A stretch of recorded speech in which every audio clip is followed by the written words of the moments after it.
सभी को नमस्कार। मैं प्रियंका और उपस्थित हूँ आज आप सभी के समक्ष शिक्षण संग्रह में दिए गए फॉर्मेट के अनुसार किस प्रकार शिक्षण योजना बनानी है इसी को लेकर। तो आइए देखते हैं क्या है इसके अनुसार यानी कंपेंडियम के अनुसार शिक्षण योजना का फॉर्मेट।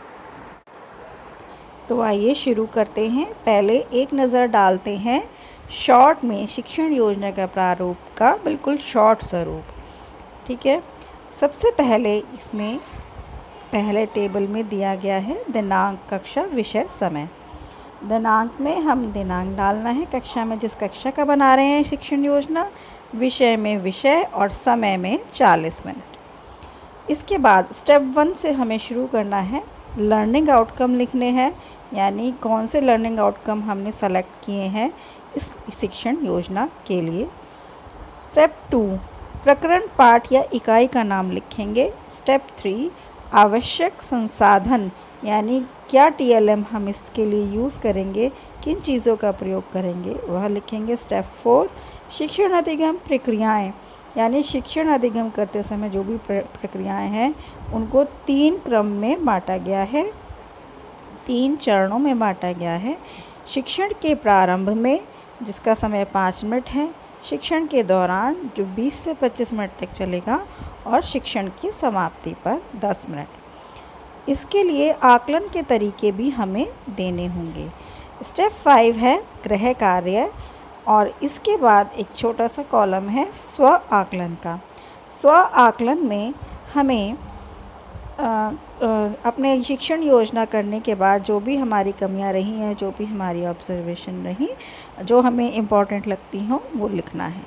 ठीक है, अब देखते हैं आगे इसका विस्तृत स्वरूप, डिटेल में इसकी चर्चा करते हैं।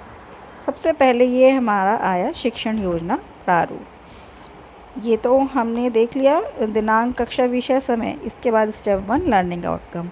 तो लर्निंग आउटकम हम सेलेक्ट करेंगे। किसी भी लेसन प्लान, किसी भी पाठ में बहुत सारे लर्निंग आउटकम होते हैं, तो हम उनमें से लेसन को देखकर सेलेक्ट करेंगे कि कौन से इस योजना के लिए हम कौन से लर्निंग आउटकम को सेलेक्ट कर रहे हैं, वो हम यहाँ पर 2 से 3 लर्निंग आउटकम लिख देंगे।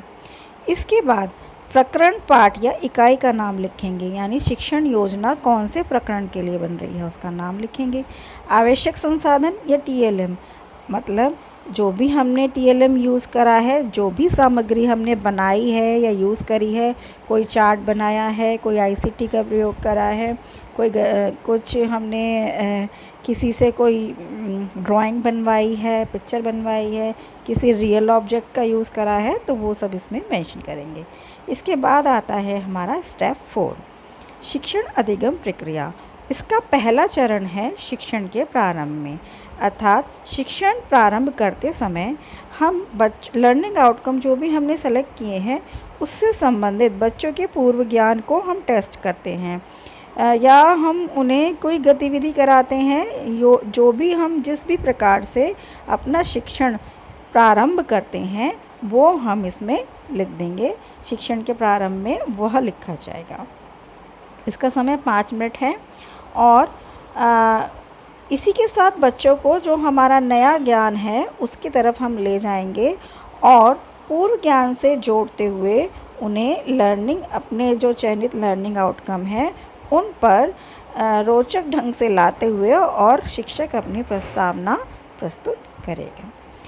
इसके साथ जो कॉलम है वो है आकलन के तरीके। इसमें हम वह तरीके लिखेंगे जिनके द्वारा हम आकलन कर रहे हैं कि बच्चे प्रतिभागिता किस प्रकार से कर रहे हैं। जैसे बच्चों से पूर्व ज्ञान पर आधारित कुछ बातचीत करेंगे, कुछ रोचक गतिविधियाँ अगर करा रहे हैं तो उसका ऑब्जर्वेशन करेंगे, प्रश्नोत्तर के द्वारा करते हैं या फिर बच्चों का कार्य देखकर करते हैं। इस तरह से जो भी आकलन के तरीके हैं वो यहाँ पर लिखे जाएंगे।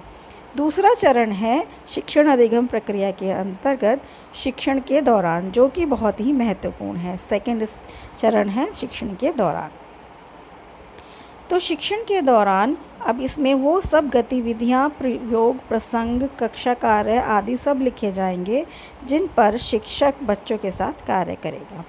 इसमें ये भी मेंशन किया जाएगा कि कब बच्चे एकल काम कर रहे हैं, कब जोड़ी में हमने उन्हें कोई ग्रुप में कोई एक्टिविटी दी है, किस तरह से हमने काम कराया है बच्चों से, वो मुख्य मुख्य बिंदु इसमें लिखे जाएंगे। इस समयावधि को हम अपनी नियोजित गतिविधियों, अभ्यास, कार्य आदि के आधार पर पुनः विभाजित कर सकते हैं।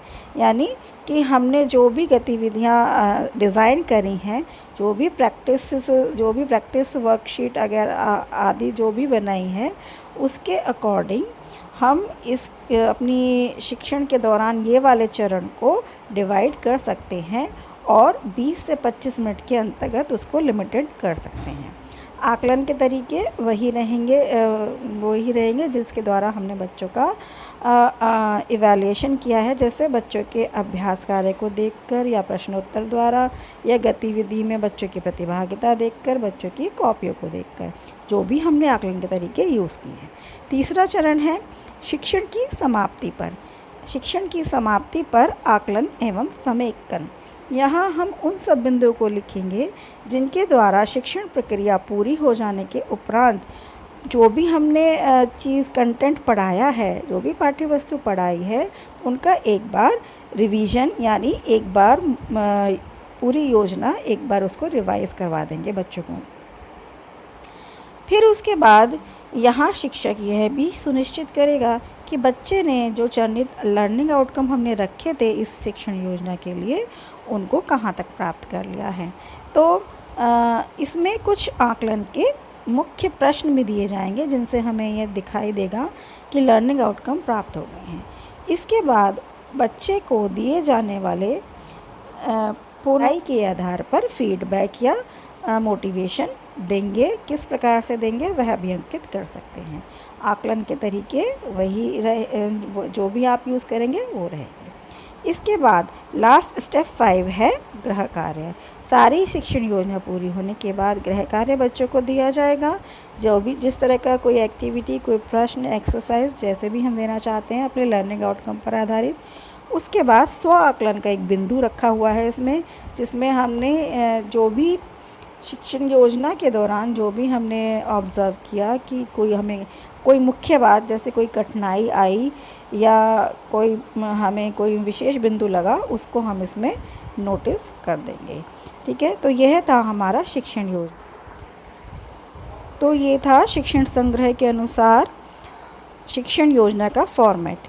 ये नया फॉर्मेट है और इसके बारे में मुझे भी बहुत कन्फ्यूजन थे, तो मैंने कोशिश करी है कि मैं इस कंसेप्ट को थोड़ा क्लियर कर सकूं, और आशा है आप लोगों को वीडियो पसंद आया होगा और आपको कुछ हेल्प मिली होगी। यदि हेल्प मिली हो तो मेरे लिए बहुत ही खुशी की बात है। आप लोगों की हेल्प करना ही मेरा उद्देश्य है इस वीडियो बनाने का। आप लोगों का बहुत बहुत आभार और धन्यवाद। Thank you so much.